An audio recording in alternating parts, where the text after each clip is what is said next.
Kes on siin Mats?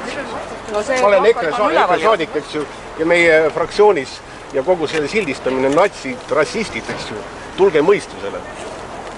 Seda hüsteeriat, kellel seda vaja on? Seda on vaja ainult selleks, et äkki õnnestub väärata seda koalitsiooni. Ainult selleks. Ja jutt on see, et meie koalitsioonis kavatseme nii-öelda referendumit süsteemi luua, mida senimaani ei ole tehtud. Et inimestel on võimalik oma arvamust avaldada. Ja kui see on nii-öelda kodaniku vabaduse piiramine, no siis mis asi see ei sobi? Te tahate üle sõita nendest, kes kunagi põhiseaduse lõid just teadlikult nende piirangutega, et rahva arvamust ei saaks hakata ära kasutama asjade juures, mida ei ole referendumiga mõtet arutada.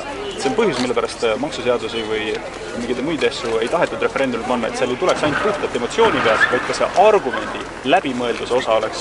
Sellepärast on arutelud Riigikogus, mitte see, et me läheme massiga ründama. Mitte massiga, aga see on pikem jutt ja praegu ma lihtsalt ei jõua vajakad peale.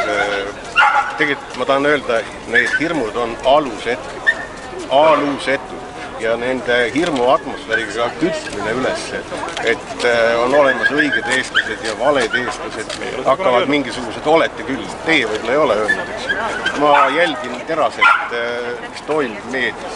See on süüdimatu ja see on vastutustundlik. See ei ole vastutustundlik, eks. Kas või see, millega tegeleb Eesti Vabariigi praegune siseminister, eks. Kuni selle maani välja. Sellepärast, et see loeb ka midagi. Nad on mures, aga te olete kütnud üles hüsteeriat, natsi ja rassismi hüsteeriat. Seda olete kütnud EKRE, mitte keegi teine, natsi ja rassismi hüsteeriat.